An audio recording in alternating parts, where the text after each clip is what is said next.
അസ്സലാമു അലൈക്കും വറഹ്മത്തുള്ളാഹി വബറകാതുഹു. അൽഹംദുലില്ലാഹി വസ്സലാത്തു വസ്സലാമു അലാ റസൂലില്ലാഹ് വഅലാ ആലിഹി വസഹ്ബിഹി അൽഫായിസീന ബിനില്ലാഹി അമ്മാ ബഅദ്. തുടർന്നുകൊണ്ട് ജബ്ബാർ പറയുന്നത്, പുലഭ്യം പറയുന്നു എന്ന് പറഞ്ഞിട്ട് പിന്നെ ജബ്ബാർ ഖുർആനിൽ തുടർന്ന് പറഞ്ഞിട്ടുള്ള സംഗതികളാണ് എടുത്തുദ്ധരിക്കുന്നത്. ഉത്തുല്ലിം ബഅദ ദാലിക ഹമ്മാസിം മശാഇം ബിനമീം. ഹമ്മാസ് എന്ന് പറഞ്ഞിട്ടുണ്ടെങ്കിൽ അധിക്ഷേപിക്കുന്നവൻ, കുത്തിപ്പറയുന്നവൻ എന്നൊക്കെയാണ് അർത്ഥം. അപ്പോൾ വല്ലാതെ അധിക്ഷേപം ചൊരിയുന്നവനെ നീ അനുസരിക്കാൻ പാടില്ല.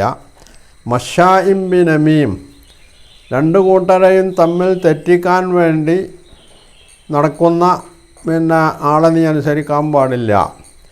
ഇവിടെ നബി സല്ലല്ലാഹു അലൈഹി വസല്ലമയെയും ശത്രുക്കളെയും, അവർ നേരത്തെ ശത്രുക്കൾ നബിക്കെതിരിൽ തിരിഞ്ഞിട്ടുണ്ട്.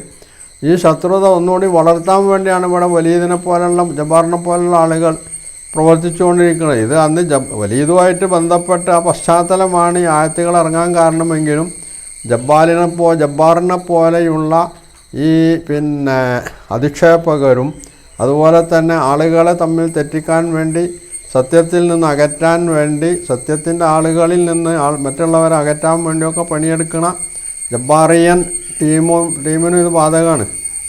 അപ്പോൾ ഇങ്ങനെയുള്ള ആളുകളെ ഒന്നും അനുസരിക്കരുത് എന്നാണ് ഈ പറയുന്നത്. അല്ലാതെ വലിയതിന് മാത്രം ബാധകമായിട്ടുള്ള സംഗതിയൊന്നും അല്ല. ലോകത്ത് ഈ സ്വഭാവവുമായി നടക്കുന്ന എല്ലാവർക്കും ബാധകം അത്. അങ്ങനെയുള്ള ആളുകൾ അനുസരിക്കാൻ പാടില്ല. പിന്നെ പറഞ്ഞത് മന്നാഇൽ ലിൽ ഖൈരി മുഅ്തദിൻ നസീം, നന്മയെ തടയുന്ന, അതുപോലെ തന്നെ മുഅ്തദ് അതിക്രമിയായിട്ടുള്ള, അല്ലെങ്കിൽ അതിരുകൾ എല്ലാ നന്മയുടെ അല്ലെങ്കിൽ നിയമത്തിൻ്റെ എല്ലാ സീമകളെയും മാനുഷികതയുടെ എല്ലാ സീമകളെയും ലംഘിക്കുന്നവർ, അസീം കുറ്റവാളിയായിട്ടുള്ള ആൾ, ഇങ്ങനെയുള്ളവരനുസരിക്കാൻ പാടില്ല എന്ന് പറഞ്ഞിട്ട് ഉത്തുല്ലിൻ ബഅദ ദാലിക സനീം. ഉത്തുല്ല് പറഞ്ഞിട്ടുണ്ടെങ്കിൽ ധിക്കാരിയായ, അഹങ്കാരിയായിട്ടുള്ള ആൾ. ഈ അഹങ്കാരം എന്ന് പറയുന്നത് എന്താണ്? ആളുകളെ കൊച്ചായി കാണുക, അവരെ അവഹേളിക്കുക, സത്യത്തെ നിരാകരിക്കുക, അത് അംഗീകരിക്കാൻ കൂട്ടാക്കാതിരിക്കുക, ഇതൊക്കെയാണ് കിബർ, അഹങ്കാരം എന്ന് പറഞ്ഞത്. അതും നമ്മളെ ജബ്ബാറിനെ പോലുള്ള ആളുകൾക്ക് വളരെ ഫിറ്റാണ്. കാരണം നബി സല്ലല്ലാഹു അലൈഹി വസല്ലമയെ, മുസ്ലിങ്ങളെയൊക്കെ എത്ര ഇകഴ്ത്തി അധിക്ഷേപാർഹമായിട്ടുള്ള രീതിയിലാണ് അവഹേളിച്ചുകൊണ്ടാണ് ജബ്ബാറും കൂട്ടനും സംസാരിക്കുന്നത് എന്നുള്ളത് അവരുടെ പ്രസംഗങ്ങൾ ഒക്കെ കേട്ടാൽ നമ്മൾക്ക് ബോധ്യപ്പെടുന്നൊരു സംഗതിയാണ്. ഒരിക്കൽ പോലും നല്ല വാക്ക് നബി സല്ലല്ലാഹു അലൈഹി വസല്ലമയെ സംബന്ധിച്ച്, മുസ്ലിങ്ങളെ സംബന്ധിച്ച് പറയാൻ ഇവർ സന്നദ്ധരല്ലാണുള്ളതാണ്. അപ്പോൾ ഇവരെപ്പോലെ അധിക്ഷേപകരും ധിക്കാരികളും അതുപോലെ തന്നെ അഹങ്കാരികളുമായിട്ടുള്ള മറ്റ് ആരാണ് ലോകത്തുള്ളത്? പിന്നെ പറയുന്നത് ജനീമിന് വ്യഭിചാരത്തിൽ ജനിച്ച സന്തതി എന്നാണ് ജബ്ബാർ പറയുന്നത്. ജനീമിന് അങ്ങനെ ഒരു അർത്ഥമുണ്ട് എന്നുള്ളത് ശരിയാണ്. പക്ഷെ അത് മാത്രമാണോ ജനീമിന് അർത്ഥമുള്ളത്? അറബി ഭാഷയിൽ ജനീം എന്ന് പറയുന്നത് ജനമ എന്ന ക്രിയയിൽ നിന്നാണ് അത് ഉത്ഭവിക്കുന്നത്. ജനമത് എന്ന് പറഞ്ഞാൽ എന്തെല്ലാം അർത്ഥം ഉണ്ടായിന്? ഏത് ഭാഷയിലും പല പദങ്ങളും നാനാർത്ഥ പ്രധാനങ്ങളാണ്. ഒന്നിലധികം അർത്ഥം ഉണ്ടാവും പല വാക്കുകൾക്കും. ആ അർത്ഥങ്ങൾ ചിലപ്പോൾ എല്ലാ അർത്ഥങ്ങളും അല്ലെങ്കിൽ ഒന്നിലധികം അർത്ഥങ്ങൾ ഒരു സ്ഥലത്ത് ഉദ്ദേശ്യമാവാം. ചിലപ്പോൾ ചില ഒറ്റ അർത്ഥമേ ഉദ്ദേശ്യമാവാൻ പറ്റുള്ളൂ. അങ്ങനെയുണ്ട്.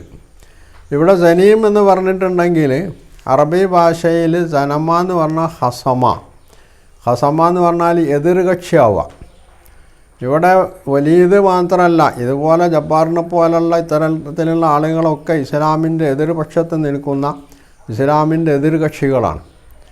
അപ്പോൾ ജനീം, നിൻ്റെ ഇസ്ലാമിൻ്റെ എതിർപക്ഷത്തുള്ള കക്ഷികളായിട്ടുള്ള ആളുകൾ അനുസരിക്കാൻ പാടില്ല എന്നതിനർത്ഥമുണ്ട്. അതുപോലെ തന്നെ ഫീ കലാമിഹി ജനമത്തു ഖൈർ ജനമത്തു ഷർ എന്ന് പറയാറുണ്ട് അറബിയിൽ. അയാളുടെ സംസാരത്തിൽ നന്മയുടെ വശമുണ്ട്, തിന്മയുടെ വശമുണ്ട് എന്നാണ്. അപ്പോൾ ജനീം എന്ന് പറഞ്ഞാൽ ഇവിടെ ഉദ്ദേശിച്ചിട്ടുള്ളത് തിന്മയുടെ വശമുള്ള ആൾ. അയാളുടെ ജീവിതത്തിൽ തിന്മയാണ് മുന്നിട്ട് നിൽക്കുന്നത്. ഏതൊരു മനുഷ്യനെ സംബന്ധിച്ചും അല്പസ്വല്പമൊക്കെ നന്മ ഉണ്ടാവും, കുറേ തിന്മ ഉണ്ടാവും. അതുപോലെ തന്നെ കുറേ നന്മയുള്ള ആൾ കുറച്ചൊക്കെ തിന്മയുണ്ടാവും. ഇത് സാധാരണഗതിയിൽ ഏത് മനുഷ്യൻ്റെ അവസ്ഥയിലുള്ളതാണ്. ഇവിടെ സനീം എന്ന് പറയുമ്പോൾ അതുകൊണ്ട് ഉദ്ദേശിക്കുന്നത് തിന്മയുടെ വശത്തിന് മുൻതൂക്കമുള്ള, തിന്മയുടെ മാർഗത്തിൽ മാത്രം മുമ്പോട്ട് പോയിക്കൊണ്ടിരിക്കുന്ന ആൾ. പിന്നെ ദഈജ്, അതായത് തന്തല്ലാത്തവൻ, പറഞ്ഞ ഭാഷയെ പറഞ്ഞാൽ തന്തല്ലാത്തവെന്നും അതിനർത്ഥമുണ്ടെന്നുള്ളത് ശരിയാണ്. ഇത് മാത്രമാണ് ഇവിടെ ഉദ്ദേശിച്ചിട്ടുള്ളതെന്ന് ആരാണ് ജബ്ബാറിനോടും ആളുകളോടും പറഞ്ഞിട്ടുള്ളത്? അപ്പോൾ ഇവിടെ നബി സല്ലല്ലാഹു അലൈഹി വസല്ലമ അല്ലെങ്കിൽ അള്ളാഹു അല്ലെങ്കിൽ ഖുർആൻ ഇവിടെ പുലഭ്യം പറയല്ല ചെയ്യുന്നത്. ഇസ്ലാമിൻ്റെ ശത്രുപക്ഷത്തുള്ള ഒരുത്തൻ്റെ അല്ലെങ്കിൽ ഇത്തരം ആളുകളുടെ ഈ ദൂഷ്യവശങ്ങൾ എടുത്ത് പറയാണ് ഇവിടെ ഖുർആൻ ചെയ്തിട്ടുള്ളത്. എന്നിട്ട് ജബ്ബാർ പറയുന്നത് അള്ളാഹു തന്നെ സൃഷ്ടിച്ച ഒരുത്തന് തന്തല്ലാന്ന് അള്ളാഹനെ വിളിച്ച് പറയുന്നു എന്നാ. അള്ളാഹു സൃഷ്ടിക്കുന്നത്, അള്ളാഹു സൃഷ്ടിക്കാൻ ഈ പ്രപഞ്ചത്തിൽ അല്ലെങ്കിൽ പ്രകൃതിയിൽ ഒരു രീതി വച്ചിട്ടുണ്ട്. ആ രീതി അനുസരിച്ചാണ് മനുഷ്യൻ്റെ ജന്മം എടുക്കേണ്ടത്. അതുകൊണ്ട് വ്യഭിചരിച്ച ആൾ വ്യഭിചരിച്ച ആളല്ലാന്നോ, വ്യഭിചാരത്തിലുണ്ടായ സന്തതി വ്യഭിചാരത്തിലുണ്ടായ സന്തതി അല്ലാന്നോ പറയുന്നത് സത്യവിരുദ്ധല്ലേ? ഇത് അള്ളാഹു അംഗീകരിച്ചുകൊണ്ട് ഇഷ്ടപ്പെട്ടുകൊണ്ട് ആളുകൾ ചെയ്യുന്നൊരു സംഗതിയല്ല. അപ്പോൾ ഒരു മനുഷ്യൻ്റെ സ്വഭാവ ദൂഷ്യങ്ങൾ, അയാളുടെ ഈ സാംസ്കാരികമായിട്ടുള്ള അധപതനം, ഇതൊക്കെ ഏതൊക്കെ രീതിയിലാണുള്ളത്? ഇത് ഒരു സംഗതിയെ സംബന്ധിച്ച് സംസാരിക്കുമ്പോൾ ആ ഗുണങ്ങൾ, ആ തെറ്റായിട്ടുള്ള മോശപ്പെട്ട ഗുണങ്ങളും ചിലപ്പോൾ എടുത്തു പറയേണ്ടി വരും. അത് അള്ളാഹു പറയുന്നു എന്നതുകൊണ്ട് അള്ളാഹ്ക്കാന്നും പറയാൻ പാടില്ല എന്ന് പറഞ്ഞിട്ട് അള്ളാഹുവിന് അത്ര ഉയർത്തേണ്ട കാര്യം ജബ്ബാറിനെ സംബന്ധിച്ചിടത്തോളമില്ല. കാരണം ജബ്ബാറിൻ്റെ കാഴ്ചപ്പാടിൽ അല്ലല്ലോ. ഇല്ലാത്തവർ അള്ളാഹ്ക്ക് എന്തിനാ അത്ര വലിയ മഹത്വം കൊടുക്കുന്നത്? പിന്നെ ജബ്ബാറിൻ്റെ ചോദ്യം, ഇതൊക്കെ അള്ളാഹ് പറയുമോന്നാണ്. അള്ളാഹ് എന്ത് പറയണം പറയണ്ടെന്ന് തീരുമാനിക്കേണ്ടത് ജബ്ബാറോ ലോകത്തുള്ള മനുഷ്യരോ സൃഷ്ടികളോ ആരുമല്ല. അത് അള്ളാഹ് തന്നെ തീരുമാനിക്കേണ്ടതാണ്. അള്ളാഹുവിൻ്റെ സൃഷ്ടികളെ വിലയിരുത്തുവാൻ, അവരുടെ നന്മകൾ നന്മകളായിട്ട് വിളിച്ചു പറയാൻ, തിന്മകളെ തിന്മകളായിട്ട് പറയാൻ ഒക്കെ അള്ളാഹ്ക്ക് സ്വാതന്ത്ര്യമുണ്ട്, അധികാരമുണ്ട്, അവകാശമുണ്ട്. അതെന്തിനാണ്? ഈ സ്വഭാവം നല്ല ഗുണങ്ങളാണെങ്കിൽ അത് മറ്റുള്ളവരും ഉൾക്കൊള്ളേണ്ടതാണ് എന്ന് അവരെ ബോധിപ്പിക്കാനും, തെറ്റായ ഗുണങ്ങളാണെങ്കിൽ അതിൽ നിന്ന് നിങ്ങൾ മാറി നിൽക്കണമെന്ന് മാലോകരെ പഠിപ്പിക്കാനുമാണ് അള്ളാഹു അത് വിളിച്ചു പറയുന്നത്. അല്ലാതെ അള്ളാഹു അത് പറഞ്ഞിട്ട് അള്ളാഹ്ക്ക് സുഖമെടുക്കാൻ വേണ്ടിയല്ല. അപ്പോൾ ഇവിടെ ഈ വലീദ് ഇബ്നു മുഗീറ മുതൽക്ക് ജബ്ബാറും ആളുകളും അടക്കമുള്ള ഇത്തരത്തിലുള്ള വളരെ ദോഷമായിട്ടുള്ള മനുഷ്യത്വത്തിന് നിരക്കാത്ത ഇത്തരത്തിലുള്ള സ്വഭാവങ്ങളുള്ള ആളുകളുടെ ഈ സ്വഭാവങ്ങൾ, ദുഷിച്ച സ്വഭാവങ്ങൾ, അത് നിങ്ങൾ ഒഴിവാക്കണം എന്ന് ജബ്ബാറിനോടും ആളുകളോടും മറ്റുള്ളവരോടും പറയാണ് ഇവിടെ വിശുദ്ധ ഖുർആൻ ചെയ്യണത്. എന്നിട്ട് പിന്നീട് ആയത്തിലുള്ള എന്താണ്, പിന്നീട് ആയത്തിൽ പറയുന്നത് അങ്കാനത മാലിം വ ബനീൻ, അവന് സന്താനവും സമ്പത്തുള്ളതിൻ്റെ പേരിലാണ് ഇങ്ങനെയൊക്കെ ചെയ്യണത്.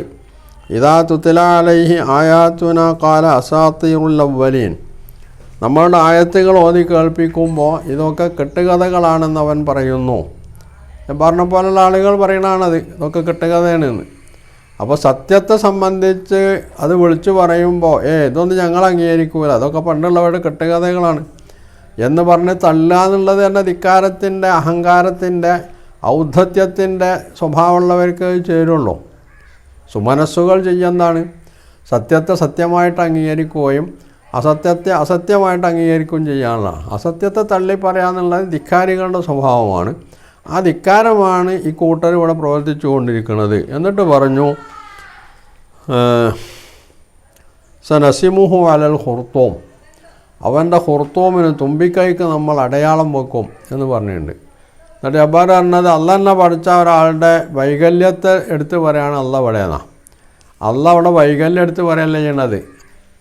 ഈ വലീദിനെ പോലുള്ള ആളുകളുടെ, ജബ്ബാറിനെ പോലുള്ള ആളുകളുടെ അവരുടെ മുഖസൗന്ദര്യം, ആ മുഖസൗന്ദര്യത്തെ അള്ളാഹു പൊലിപ്പിച്ച് കാണിക്കുകയും, ഇവരൊക്കെ നല്ല സുന്ദരം കുട്ടന്മാരാണ്, പക്ഷേ ഇവരുടെ സൗന്ദര്യം ഉണ്ടല്ലോ അതുപോലും അവർക്ക് വൈകൃതമായി മാറുന്ന രീതിയിൽ നമ്മൾ അവസാനം ഇവരെ പിടികൂടാൻ പോകുന്നുണ്ട് എന്നുള്ളതാണ്.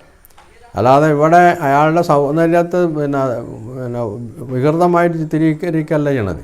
ഈ സൗന്ദര്യവും സമ്പത്തും പിന്നെ ജനപിന്തുണയും ഒക്കെ വെച്ചിട്ടാണ് ഇവർ ഈ സത്യത്തിനെതിൽ പിന്നെ വല്ലാണ്ട് കളിക്കുന്നതും ആ സത്യത്തെ തകർക്കാൻ വേണ്ടി അല്ലെങ്കിൽ പരാജയപ്പെടുത്താൻ വേണ്ടി ശ്രമിച്ചുകൊണ്ടിരിക്കുന്നതും അതിന് സത്യത്തിനെതിരിൽ എല്ലാവിധ ഉപജാപങ്ങളും നടത്തുന്നതും പറയാൻ പാടില്ലാത്ത അസത്യങ്ങൾ പിന്നെ വിളിച്ചു പറയുകയും ഒക്കെ ചെയ്യുന്നത്. അപ്പോൾ ഇവർ പിന്നെ എന്തൊക്കെ ജനങ്ങളുടെ മുമ്പിൽ എടുത്തു കാണിച്ചുകൊണ്ടാണോ തങ്ങളുടെ അസത്യത്തെ സ്ഥിരീകരിക്കാൻ സ്ഥാപിച്ചെടുക്കാൻ അതിനെ പ്രചരിപ്പിക്കാൻ വേണ്ടി ശ്രമിക്കുന്നത് അത് അവർക്ക് വിനയാവാൻ പോവുകയാണ് എന്നാണ് ഇവിടെ വിശുദ്ധ ഖുർആൻ താക്കീദിൻ്റെ സ്വരത്തിൽ പറയുന്നത്. ഈ താക്കീത് നൽകുന്നത് പോലും അവർ ഈ സ്വഭാവത്തിൽ നിന്ന് ദൂഷ്യങ്ങളിൽ നിന്ന് മാറി അവർ സത്യത്തിൻ്റെ പക്ഷത്തേക്ക് വരണം എന്ന് ഉപദേശം എന്നുള്ളവർക്കാണ് വിശുദ്ധ ഖുർആൻ എന്ന് പറയുന്നത്. അല്ലാതെ ജബ്ബാർ പറയുന്നത് പോലെ ഇവിടെ ഖുർആൻ വിലഭ്യം പറയല്ല ചെയ്യേണ്ടത്. ഒരു വാക്കിനുള്ള വ്യത്യസ്തങ്ങളായ അർത്ഥങ്ങൾ അതിനെന്തൊക്കെ അർത്ഥങ്ങളുണ്ടെന്ന് മനസ്സിലാക്കിയിട്ട് വേണം ആ വാക്കിനെ സംബന്ധിച്ച് എന്തെങ്കിലും പറയാൻ അഭിപ്രായം പറയാൻ. അത് പക്ഷേ ജബ്ബാറിന് അത് വാദകമല്ല. ഒന്നയാൾക്ക് ഇതിൻ്റെ അർത്ഥങ്ങളെല്ലാം അറിയില്ല, രണ്ടാമത്തേത് ഇനി അർത്ഥം അറിഞ്ഞാൽ പോലും കള്ളം പറയാം എന്നുള്ളത് ജബ്ബാറിനെ സംബന്ധിച്ചിടത്തോളം അത്ര പ്രശ്നമുള്ളൊരു സംഗതി അല്ല അതാണ്. അതുകൊണ്ട് അയാളുടെ വായിൽ വന്നതൊക്കെ വിളിച്ചു പറയുന്നു എന്ന് മാത്രം.